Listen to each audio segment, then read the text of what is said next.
आर्थिक बदहाली के बीच पाकिस्तान में आटा, चीनी और घी भी महंगा हो गया।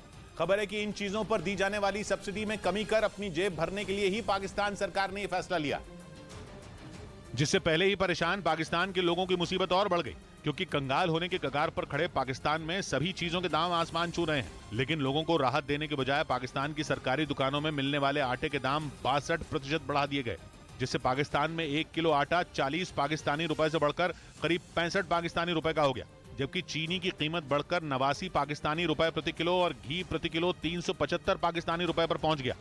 यानी पहले से ही महंगाई की मार झेल रही पाकिस्तान की जनता आटे और चीनी के लिए भी अब तरस जाएगी। इसी वजह से पूर्व प्रधानमंत्री इमरान खान ने शहबाज शरीफ सरकार पर हमले का मौका नहीं छोड़ा और उन्होंने पाकिस्तान की इस हालत पर बड़ी चेतावनी भी दे दी।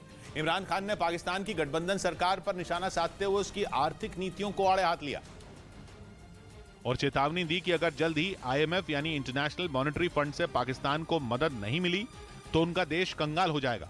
इमरान खान के मुताबिक पाकिस्तान की खराब आर्थिक नीतियों की वजह से ही पिछले 7 साल में करीब 8 लाख लोग पाकिस्तान छोड़कर दूसरे देशों में चले गए हैं और इसी वजह से वहां के उद्योग धंधे काफी हद तक चौपट हो चुके हैं।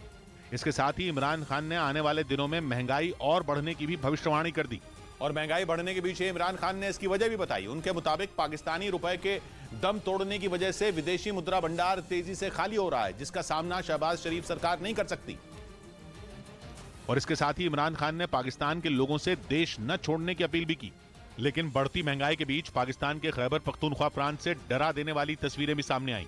वहां LPG सिलेंडर के दाम बढ़ने और इसकी सप्लाई में हो रही भारी कमी को देखते हुए कई लोग प्लास्टिक की थैलियों में रसोई गैस भरकर उसका इस्तेमाल कर रहे हैं।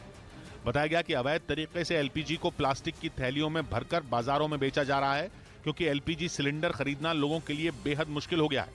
हालांकि इसकी वजह से कई जगहों पर धमाकों की भी खबर है। इस बीच सुप्रीम कोर्ट से पूर्व विधायक और बाहुबली मुख्तार अंसारी को राहत मिल गई। इलाहाबाद हाई कोर्ट ने उनको 7 साल की सजा सुनाई थी, जिसे मुख्तार अंसारी ने सुप्रीम कोर्ट में चुनौती दी थी। उनकी याचिका पर सुनवाई करते हुए अदालत ने हाई कोर्ट के आदेश पर अंतरिम रोक लगा दी। साथ ही यूपी सरकार से इस मामले में जवाब भी मांगा। इलाहाबाद हाई कोर्ट ने साल 2003 में जेलर को धमकाने और उन पर रिवॉल्वर तानने के आरोप में मुख्तार अंसारी को सजा सुनाई थी। उधर पाकिस्तान के खिलाफ कराची में खेले जा रहे टेस्ट मैच में न्यूजीलैंड के खिलाड़ी डेविन कॉनवे ने इस साल का पहला शतक जड़ दिया और दूसरे टेस्ट मैच की पहली पारी में न्यूजीलैंड को 200 रन के पार पहुंचा दिया। बाएं हाथ के बल्लेबाज डेविन कॉनवे इस शतक के साथ साल 2023 में सेंचुरी बनाने वाले पहले बल्लेबाज बन गए। कॉनवे ने पाकिस्तान के खिलाफ हुए पहले टेस्ट मैच में भी 92 रनों की पारी खेली थी, लेकिन वो शतक बनाने से चूक गए थे। इधर अफगानिस्तान की राजधानी मिलिट्री एयरपोर्ट पर हुए आतंकी हमले से दहल गई। काबुल में एक रोज पहले हुए इस हमले में 10 लोगों की मौत हो गई। हालांकि अब तक हमले की जिम्मेदारी किसी आतंकी संगठन ने नहीं ली है,